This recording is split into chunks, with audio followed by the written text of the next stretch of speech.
We are on the Young Africa Network where I talk to young people doing amazing things. And I've got my boy Jamie Schultz on the show today. I'll allow Jamie to sort of take us through the story of who he is and what he does. But I've known Jamie since university. He's a fellow Zimbabwean, so it's always nice to chat to a homeboy from a long time ago and say, "Hey, how are you doing? What are you doing out in the world?" And get a bit of insight through his eyes, what people are doing out there. So Thanks. yeah, Jamie, I know you. These guys don't. Um, Tell us about you. Long or short introduction. Firstly, thanks for having me, Taku. It's a privilege and honor for me to be on and chatting to you, fellow brother. Been a while since we caught up, so happy to catch up a little bit here. Sort of on the short end of the stick, I'm now in the United Kingdom working for the Premier League as football intelligence platform manager. But originally born and bred in Zimbabwe, obviously came through the ranks. Zimbabwe, well aware that is. Did most of my schooling curriculum at CBC or Christian Brothers College. Represented the national or the nation of Zimbabwe in both water polo and swimming. Junior Olympics 2010. And then obviously moved on to Tux, where I've met you, Taku. Obviously did my tertiary education up to the master's level. Worked for the University of Pretoria Football Club for sort of 3 odd years, and then moved on to Kaiser Chiefs as head of performance in the Youth Development Academy. Did that for 6 years, and then moved into more of a tech, where I was sort of consulting for Kipman Labs, and now I've landed myself in the English Premier League. Brilliant, man. You dropped some bombs there. I didn't know. Huh? Like, this dude went to the Junior Olympics. I didn't know that. Well, yeah, you seem to have a very, a healthy CV on you. And for a layman like me, what on earth is football intelligence? What does that mean to a layman?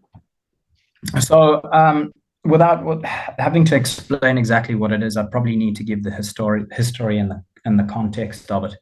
So, the way youth development works in the United Kingdom and how the Premier League works as a whole is basically a Premier League essentially is a business, and they obviously want to create the best football out there. So the other leagues are in competition, and the Premier League is a business. So a couple of years back, around the 2013 phase or area, they created what's known as the player performance plan, and that sort of essentially put in plan or put in place a strategy to enhance better homegrown talent of the United Kingdom, with the end goal being that the end talent will obviously move up the ranks to play in the Premier League, and because of the Premier League has the best players, more people will watch, and it's sort of one string of the strategy of the Premier League. One is the best players, one is the best managers, one is the best match officials or the referees. So sort of three pillars to that. My pillar fours, my work works across there. And basically when they launched the Elite Player Performance Plan, they also launched what's known as the PMA or the Performance Management Application. And basically what it does is help us collect data on every single player within the Premier League Academy system across the 93 academies. And it could be, their coaching data, their medical data, their movement records, their sports science and health data, their education, their reviews. And based on the rules of the Premier League and the Elite Player Performance Plan, they have to add data against the players, and they sort of create intelligence around how the players are moving up, how they're making it to the senior team, and how we can best support the players, match officials, and managers with that pipeline to give the best chance of success across to players moving to the Premier League. Wow. Very technical, actually. I was going to ask how do these guys actually select? But so it's very statistical in terms of recruitment selection. How do you get spotted as a young player? Recruitment's a little bit different. So part of the intelligence within the football intelligence platform that the Premier League has launched, there is a place for recruitment, but there's different styles of recruitment. So we're seeing a lot of AI tech coming into play at the moment. The validity of those systems aren't quite refined at the moment, but I think it's a space that's going to move quite quickly. But still, the talent identification clubs, it's like the Zim border post, bro. Like it's who knows who, where you go, how you do it. It's the same in scouting, and speed moves quick. So a lot of clubs have a lot of scouts scattered across the country, and usually they have zones of where they want to scout. But literally every grassroots club and every grassroots game is usually monitored by a Premier League scout or an EFL scout to get the best talent in the academies. And you work with the players, I guess, a lot, and through this technology, you identify trends. What makes the PSL, the Premier League in England, that much better than the Premier League in South Africa? It's different context again. I think the From a PSL, player's perspective, yeah. yeah, from a Are they player's better? perspective, I think in the United Kingdom there's a huge emphasis on youth development, but there's also levels of support to help, like I said, the three pillars progress. So different context between different nations, I think, is important because people are not raised the same in the UK as they are in South Africa.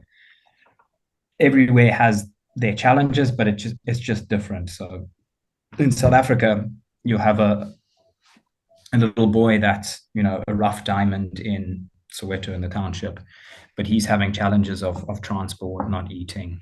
So how do we best as clubs? I think Kaiser Chiefs does a really good job of it, especially as a benchmark. But how do we support the rough players go through those challenges to make sure that they come out on the best? In the UK, it's a bit different. Like they do have challenges, but not as significant as we would face in an African context, where I think it's a greater wide span. So there's a lot more people that have challenges than the side, to be honest. And there's different levels of support, and that comes from a federation perspective as well. Mm. Just going back a little bit on you, Jamie, like we met in varsity, and at that time you were studying sports science. Yeah, that's correct. Yeah. What was this always the planned route, or have you sort of just being surprised to find yourself, doing what you're doing where you are now? Were you planning on getting into football? Did you want to be, physio? What were you going for? No, so the idea of sports science actually, it came back from my athletic days. Is the same thing on sport. Like I had really good swim coaches, really good water polo coaches, but whenever I would arrive at international meets, they had a lot more resources and a lot more science behind it. So like I had to deal sitting with Bulawayo. Like I said, I had a really great coach, but a lot of people when I would go to international meets would have all these strength and conditioning coaches, stuff I wasn't doing. So I did okay for the circumstances, had the support, but for my perspective on why I wanted to get into that space is to provide the resource that I didn't have to people that really needed it. So I would be the sort of avenue for change to say, if there's anyone that has some aspect of talent, I could be the avenue of change to say, if you don't have a resource, I'll be that resource for you to help and support you on the latest trends, how to perform better, how to do better, more from a science and strength and conditioning perspective. So that's what I want to go into initially from university. Football just sprung on me, like it wasn't the direct path, but it just sprung on me from university, where I said the greatest impact that I can probably make to any nation or any individual is probably through football, because the avenues are they're so wide and far afield. So that was my general direction, is if I'm going to make an impact, it's going to be through impact on people's lives and change them, it's going to be through football. Powerful, bro. And then you do a switch up into a technical role, and now you're working with a lot more tech. So have you sort of had to like fast forward, catch up a bit on the tech side? Yeah, the tech side started in 2020, and it wasn't the intention to obviously leave the high performance role, but at that stage, data and analytics was in its infancy, and Kaiser Chiefs was quite innovative myself. Like they have a really good sporting director who is quite innovative. He's young, he's hungry, likes to get stuck into the innovation side. But we started a small journey in the infancy in 2020. And when the role came up from a tech perspective at Goodman Labs, I knew it was the right time to move into that space because that's where the industry was going. And from a support perspective, now you're taking a subjective viewpoint to support a player to now more objective stuff that's not arguable. So you can run 5 meters in a certain time. It's either gone down or gone up, or you've lifted a bar once at 20 kgs. Second time is 25. It's more objective.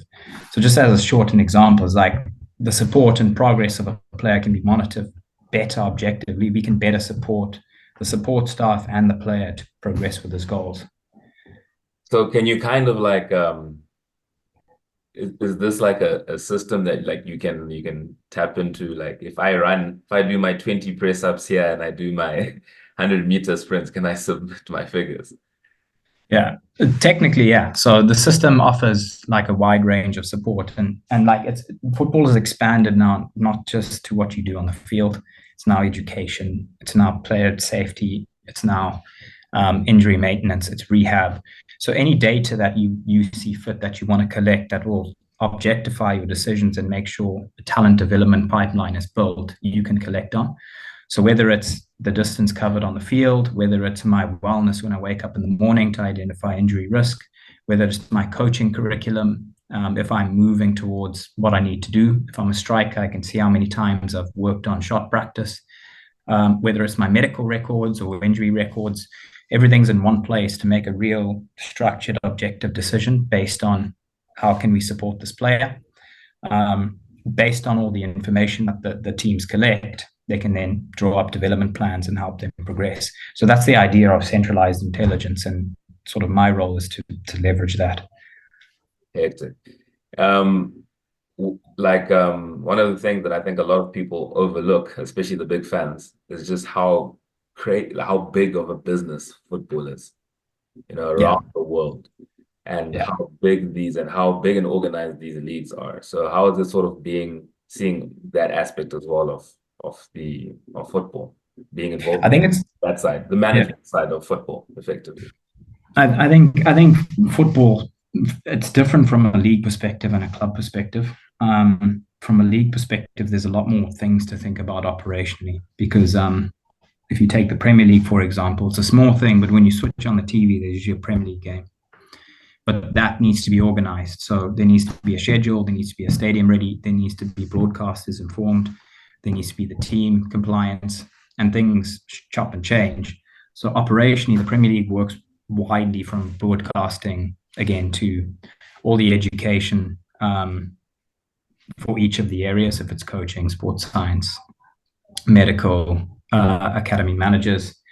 So it works across so many varied pieces of support for a club that it can be generally overwhelming. But when I got to the Premier League, I genuinely didn't know how much how much thought and detail goes into how they support the clubs.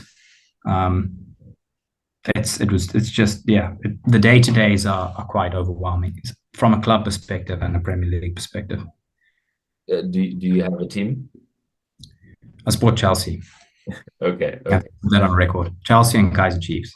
Okay. And obviously, I think you're in a position where you get to experience this stuff. Who have you met? Who do you get to meet at work? Like, it depends. So I've been to obviously quite a lot of clubs, but mostly I've met a lot of the managers and in passing, a lot of the sports science and technical staff, a lot of sporting directors. People come into I saw Benjani the other day in the office. So even some footballers that we've had. So it ranges from Ange. I've met Ange from Tottenham. I've met Poch from Chelsea.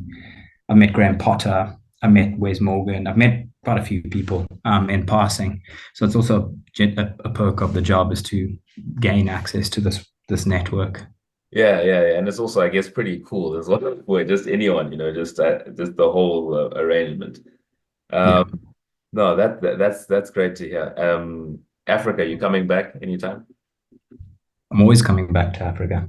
Yeah.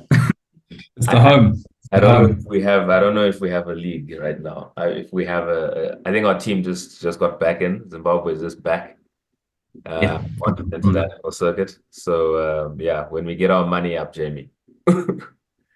Just sort things out that side. Yeah, No, I no. think it's running quite well. It's actually getting a bit better, the Zim PSL. There's a few Yada, there's Dynamos, there's the Buccaneers. So there's a few clubs drawing traction that side with more support. And those guys, any chance, like, how do those guys make it? How do those guys do it? There's a lot of Zim players all over the world. You'll be Hmm. quite shocked when you pull up the movement records of some of the Zim players. Um, we've got one at, well, we used to have marvelous in combat at Aston Villa. There's Zim players all over the place, and there's a wealth of talent there. And I think there's something worth exploring sort of in the future on that, because there's definitely resource and scope to help support the big G's of Africa to come and play in the Premier League. I was chatting to a friend of mine. He owns a football club, I think second division or something out there in England. And they were talking about something like a route, that there is almost like a route of leagues you have to play in to sort of be eligible to get into a PSL position. I think it's like South Africa, somewhere in Asia or something like that. How does that work? It's not necessarily a route, but there's a way that clubs work essentially to get player rights or work permit rights, and that's from a registration perspective. So technically, you can sign a player straight from Zimbabwe, but sometimes there's registration difficulties to which they'll have to be sent out on loan. And it's all to do with compliance with FIFA, UEFA, and the Premier League. So it's not essentially impossible to get signed directly by a PSL club or Premier League club, but sometimes they have to go the avenue where you get loaned out to a certain division of team, and then you can have your registry straight into the Premier League. Yeah, yeah, yeah. Because obviously, a lot of you get a lot of kids in Zim trying to make it, and Yeah, they just don't know the direction sometimes, which is yeah, which is very important to understand. Okay, people don't realize that some of these kids have been in Barcelona juniors since they were 9 years old, in the yeah, system. exactly, So exactly. yeah, no, very, very insightful. And for you, What you don't, what's up for you, bro? What can we expect from you? What do you want to do? I think for now, I just hang tight to the Premier League. When I joined, I had the intention of not changing too much, but rather seeing what's happened and try, make some differences here and there, but just learn as much as possible. Because now, a couple of years back when I was 18 years old at CBC, I wouldn't have ever thought I'd land up here. So just being in the moment and trying to learn and engage with as many people as possible and see maybe at a later stage come back home and make a big impact or influence. If it's in South Africa or in Zimbabwe, it doesn't matter. Yeah. And I'll leave you with your 2 cents of your journey. What would you like to cap it off as? My journey. Yeah. Well, how would you want to cap it off so far?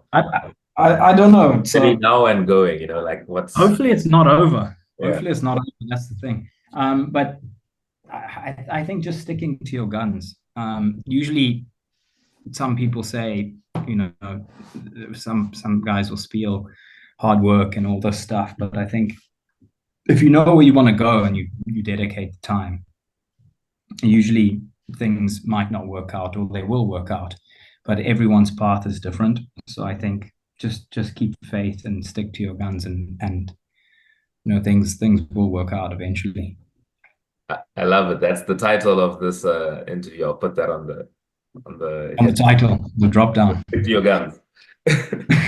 Stick to your guns. Yeah, yeah, yeah. No, Jamie, thanks a lot for doing this. Just great What? to pick your mind, see where you are, see what you're doing, get a little bit of insight into what you're doing out there. And hopefully we see more from you. Yeah, who knows? Who You knows? you have LinkedIn. Yeah, LinkedIn, Jamie Schultz. Yeah, yeah. Feel free to engage and let me know if you have any questions. I'm quite active on it. Grand, Jamie. Only a pleasure. Wishing you the best, and we're hoping to chat to you in a good 10 years and see where you are.